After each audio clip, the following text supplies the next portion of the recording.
Welcome to the District 104 podcast. Bienvenue à Jeddah. Je m'appelle Ragad Zara.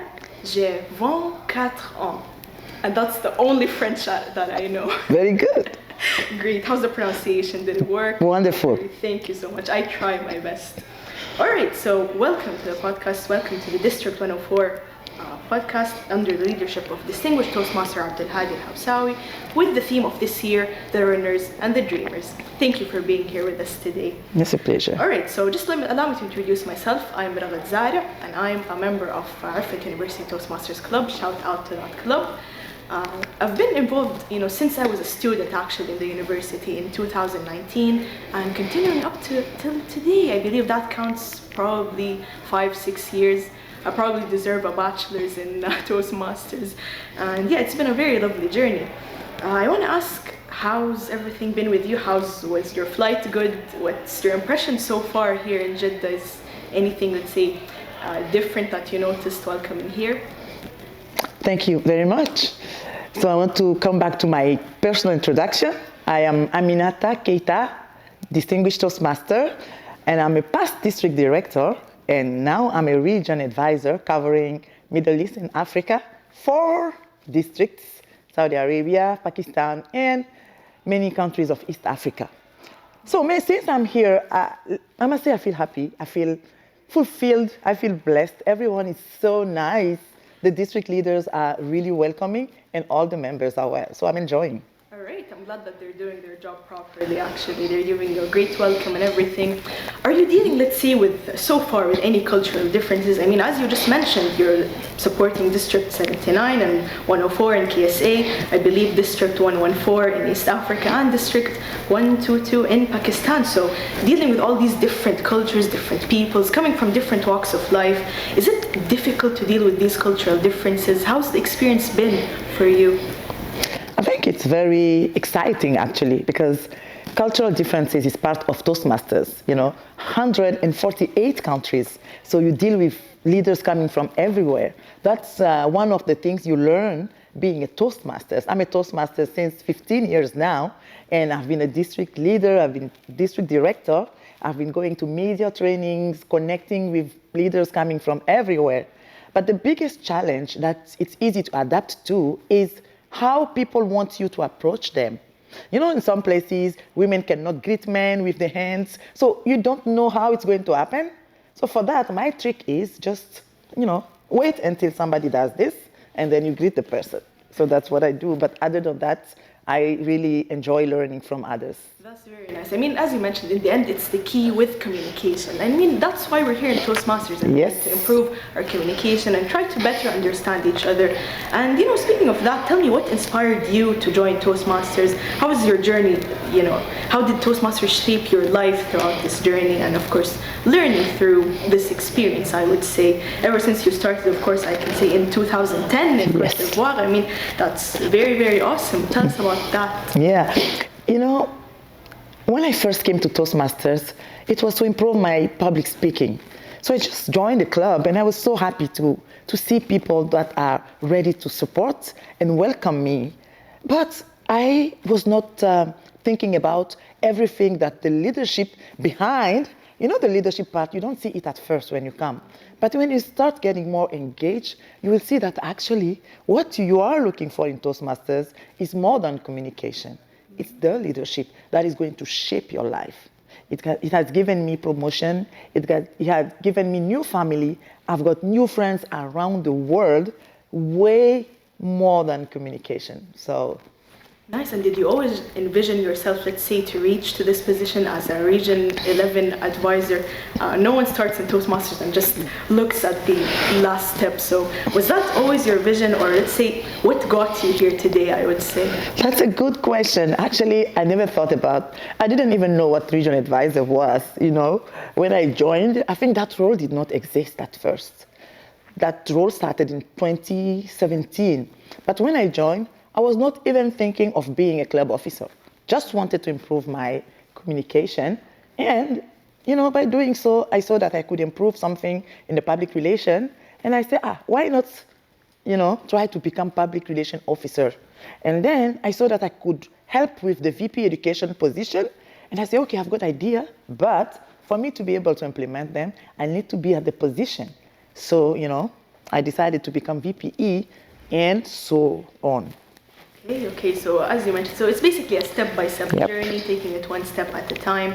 And just let's say focus more on that. Like, what does being a region advisor entail? And let's say, what's the most rewarding aspect for you as a Region 11 advisor? Region 11 advisor is such a privilege. I must say that I'm a second-year region advisor. So last year already I was a region advisor, taking care of districts in West and Central Africa and Southern Africa. I had 5 districts and one part of the Middle East. So this year I'm taking care of those I just said, Saudi Arabia, Pakistan, and East Africa. So my role is to mentor district leaders, district director, program quality director, club growth director, and PRMs, public relation officers. So my role is to help them shape their objectives and assist them in achieving them. So any challenge they have, any technical issue they have, I am there as a mentor to support those realizations. By doing so, I'm dealing with the bosses of the boss of the district. You guessed it, right? The DD is already, the number one leader in the district, being so much respected by the members. So my role is, how would I get the right words, the right attitude to come and make that district director listen to me, trust me, and lets me get into his, intimacy, let's say it like that. So the most interesting thing is how you strategize to get into those leaders' life and make them trust you to achieve their goals. That's actually very inspiring. Yeah. It's good to see that you're sponsoring and mentoring many of these clubs and members in District 94, I believe, right? And many others that you have been involved with. So let me know, or tell us, what are the challenges that you faced as a leader, and how did Toastmasters maybe help you overcome these challenges with all these different Yes. members and clubs? Challenges, yeah. Leadership goes with challenges. I used to say, what would be a leader without challenges? If you're not able to overcome. But in Toastmasters, every year, at every role, you meet a different challenge, and you have to overcome those. So as a leader in Toastmasters, I remember I had to meet several challenges. First of all, connection with people. Leadership styles are different, communication styles are different, and you need the people to help you achieve your goals. So how would you adapt to those? So, at some point, I had some very, I don't want to say difficult people, but different people than me. It has been difficult sometimes to communicate, but finally, I could do it. It's all about thinking of what you can do, what you can improve to achieve it. It's never the fault of others. So that's one of the tips that I used. And one big challenge was the COVID time. I was program quality director, and I really had to. My district is a long-term Smedley distinguished district. How to keep that distinction during COVID, how to get people to the meetings while they cannot go out. That was some very interesting part of my life. But with the work of the team, I had my best results during the COVID time. Yes, because I put everybody at work with me, and we got it. And I was actually meaning to ask you, I did see that amongst the many awards that you've gotten, one of the most notable ones are actually the Resilience Award, which was having the Exceptional Leader Award during COVID time. Exactly. How were you able to pass through this challenging time? Can you actually tell us more about, passing through such a difficult time like that? Yes, I love that. And I think one day I will write a book on how I built resilience, because at that time I was sick, which not many people knew because they couldn't see me. Everybody was locked down. So I had to go through an operation. So because all meetings were online, I worked with my close team. I was the PQD, so CGD was there and DD. So only those people knew that I was not feeling very well. And I told them, please don't let the members at large know that I'm not feeling well, because I was aware of the influence I could have over members. If I am there, they are there. If I disappear, most of them will just go because I could, share some of the energy.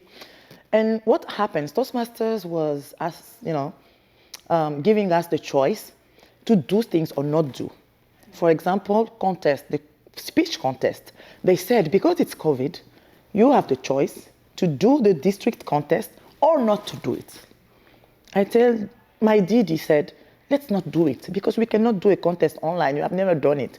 And I said, Didi, it's going to be my only mandate as PQD. Let me try. Let me try. If I fail, at least I would have tried. And she said, are you sure if you try, you can't fail? I said, okay, let me try. So Didi let me try my contest.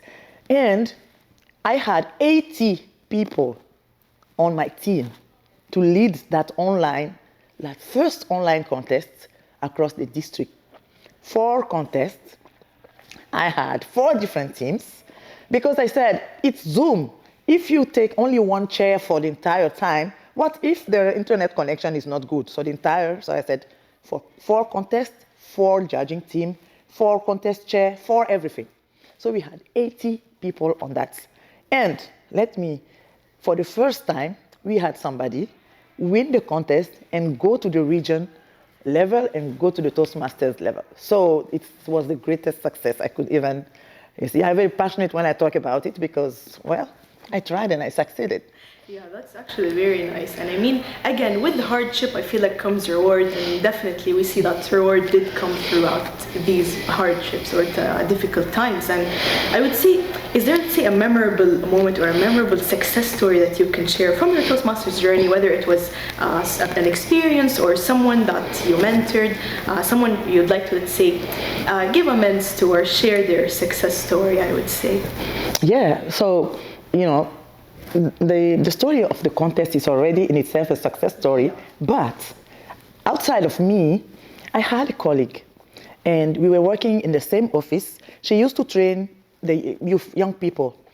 So when I first joined that office, and I was looking at her, she was training. I thought she was already good, but I told her, look, if you come to Toastmasters, you would be amazing.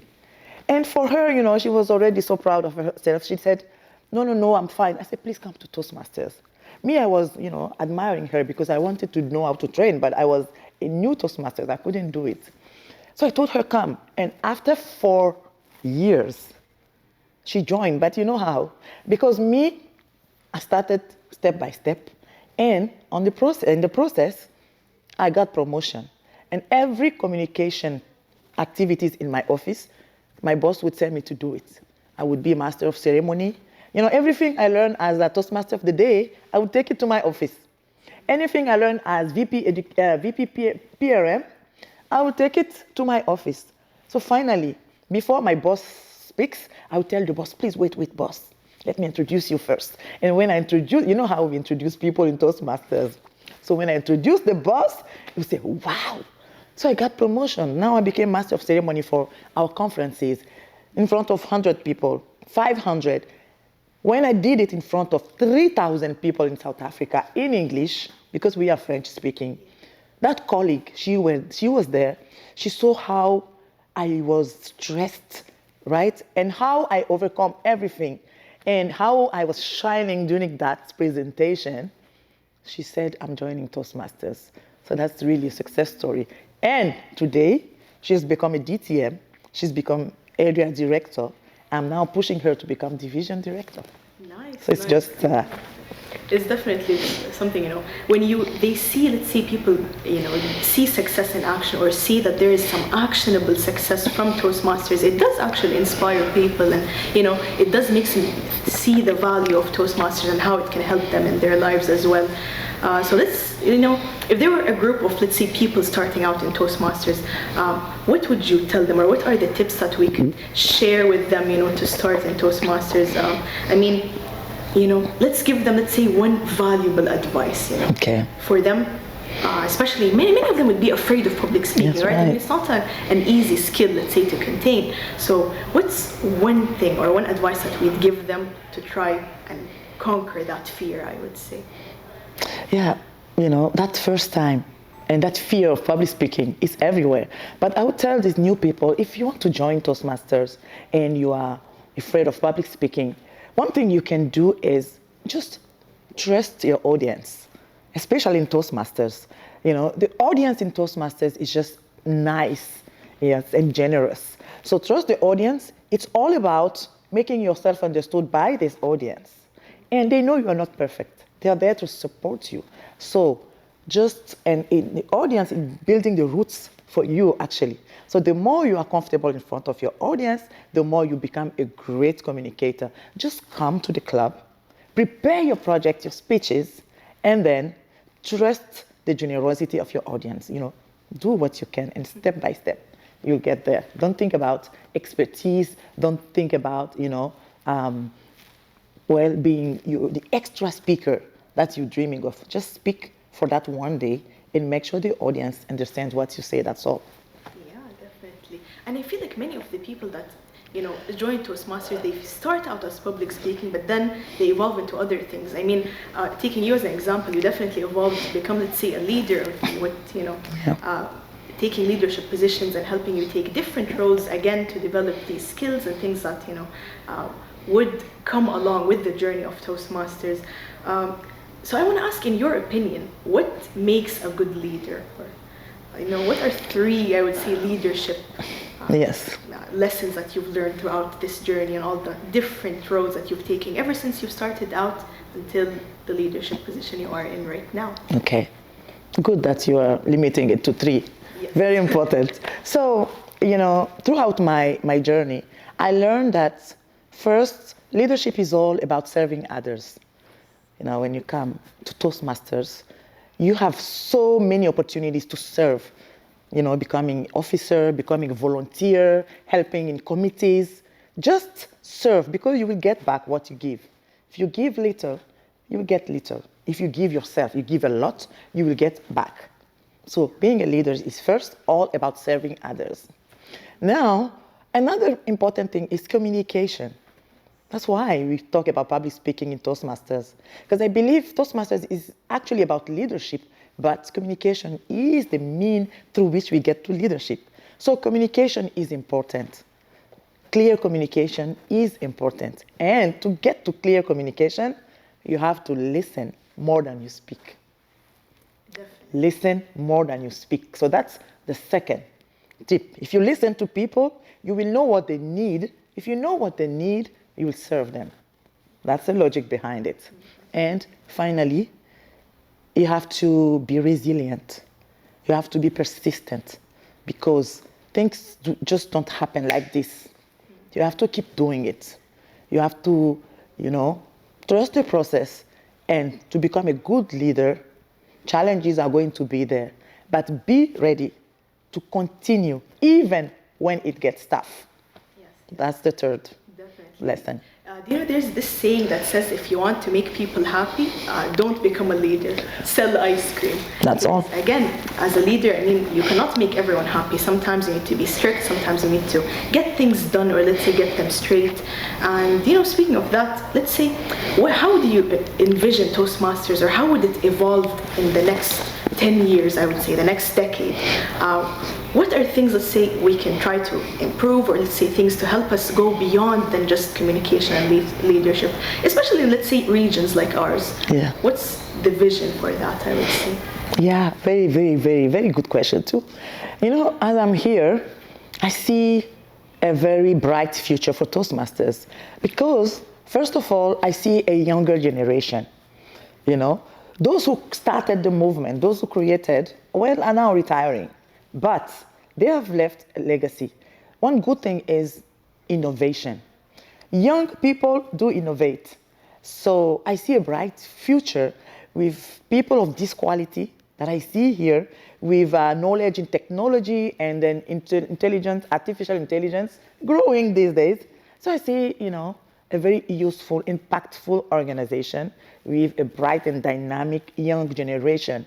The thing is, we need to be proud of our cultures, So I'm seeing, when I come here, you go to Toastmasters clubs here in Saudi, you see by the way people are dressed, by the way they sit in the rooms. So it's so authentic. This is why we should keep innovating, right? Innovating and adapting the process to our own authenticity. So that's make really bright. So everybody gets, a common sense. Everybody is at ease in the global movement. All right, nice. And is there, let's say, anything in specific that you saw in the community in Saudi Arabia? What's your vision for Toastmaster community in Saudi Arabia, I would say, or the Middle East, especially from the first impressions that you've gotten from what you've seen here? Is there something you envision for that in specific? Yes, I like the involvement of women, for example. Women are very good leaders. These days we talk about female leadership. Some people don't like to hear that, but it's all about, the natural capacities that women have. So if we put it at the service of the general leadership in Toastmasters, we'll drive the movement. So if women know how to balance, their lives, family lives and leadership life, professional, that's a challenge for women, I know. But if they learn how to do this, how to prioritize and, know how to be present in Toastmasters, know how to manage Toastmasters without even being physically present, then that would be the brightest future we can have. Yeah. I mean, that's actually a very nice balance to have. In general, we definitely need to have that, let's say, I would say, work-life balance with the family as well. Can you tell us about how you balance, whether it's your professional life, your personal growth, maybe even Toastmasters communities? How do you manage balancing all these factors in life? I know. Balancing is all about priority setting. So in Toastmasters teaches us how to set priorities. When you choose a path, you've got personal criteria that you take into account to choose this path instead of this other path, right? Me, I wanted to build my communication skills, so I took these mastering presentations. So it's the same with balancing family work and professional work. What's your priority at the moment? If you know that priority, like a woman, there are times you are waiting for a baby, you are pregnant. At that time, you cannot be as active as you are when you are free, right?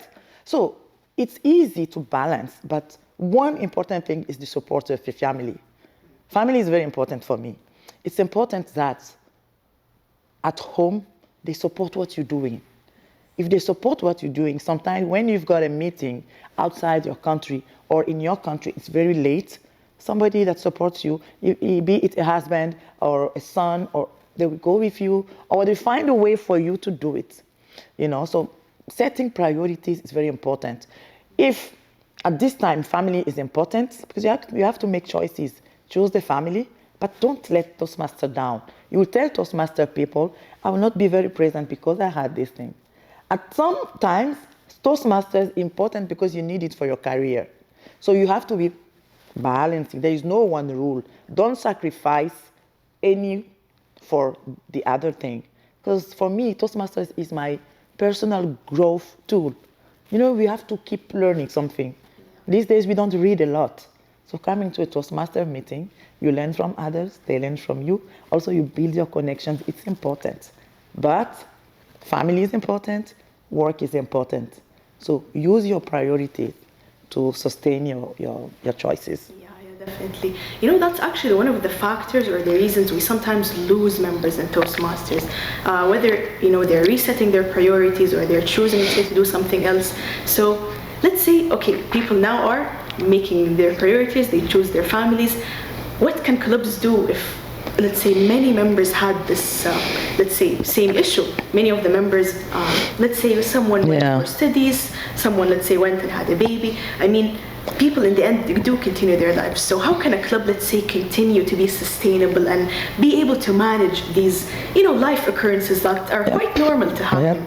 What would you tell these clubs to have, to try to manage their clubs and keep them, going and still growing, with the Toastmasters journey and everything? Everyday challenge.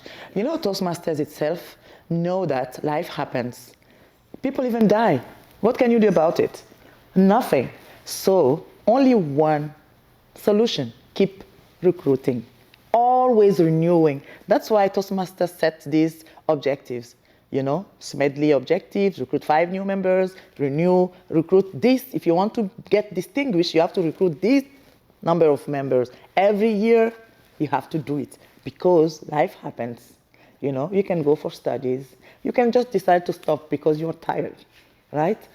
So the solution to that is keep adding new members, keep promoting Toastmasters, keep telling stories, keep doing this type of activity and podcast you're doing so that people know about Toastmasters, how life-changing it is, and then they come. That's what we can do about it. By doing so, we continue still keeping old members, but the only sustainability lies in recruiting new members. Yeah, definitely. I mean, you did mention, let's say, the book that you're willing to write, let's say, especially when you spoke about resilience and keeping it to grow. Can you, let's say, give us teasers or anything that you have in mind, let's say, for that book? When can we expect it or anything? You're motivating me. Interesting. So I've been so long in Toastmasters, and my life in leadership I think is even bigger now than the just simple communication part.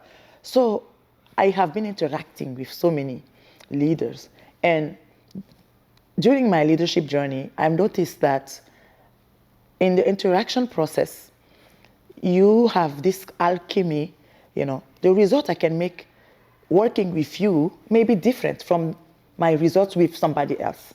It means you and I, we have some kind of energy that we produce can be help, right, or faster than my energy I produce with somebody else. So what I want to show is by choosing team members, be mindful of the energy different people can produce together.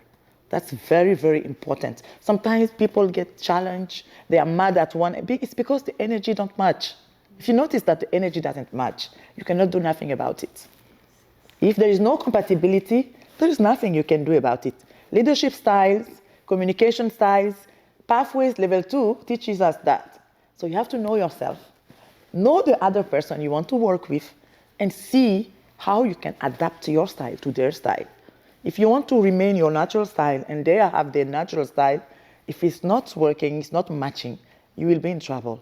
So you have to have some humility, be willing actually to adapt. And the more you grow your leadership, the more you have to be humble and adapt yourselves to the person who has not reached your level of leadership yet. So that's something I want to teach people, because we have, useless conflicts that we can solve by just adapting personalities. Right, yes. Right. That's very nice. So, dear audience, stay tuned for that book, and I'll be getting one copy, right? Of course. Yeah, thank you for that. I do deserve one. All right, so we have spoken enough about Toastmasters. Let's get to know you as distinguished Toastmaster Aminata. I mean, I did mention outside, so distinguished Toastmaster, you as Aminata. Okay, tell me about you in 3 words, I would say. Okay. So first word, I would say, I'm a woman, I like to smile, and I'm an advocate. All right. Would you like to, let's say, proceed further? Advocate for what exactly? Yes, so many things. First of all, I don't like injustice. I don't like any kind of injustice. I don't like. So I like, when there are rules, I like to follow the rules. If you do agree with the rules, follow the rules. If you sign for a law, you said yes, you have to follow it. I don't like it when stronger person want to make injustice to, less strong people. So if I will do what I can do, to support the person that doesn't have the strength. So, and doing that in my part of the world, at some point, women were not very well, treated, and I thought they had less privilege, like to get trained. So I started something like helping women to get trained, talking to them, motivating them so that they can. So I advocate for that, and I was in also trade union, of course, in my company before when I was working in a bank, and there.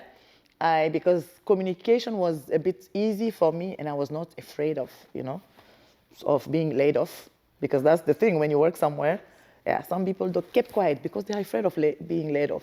Me, I said, if you fire me, I will get another job.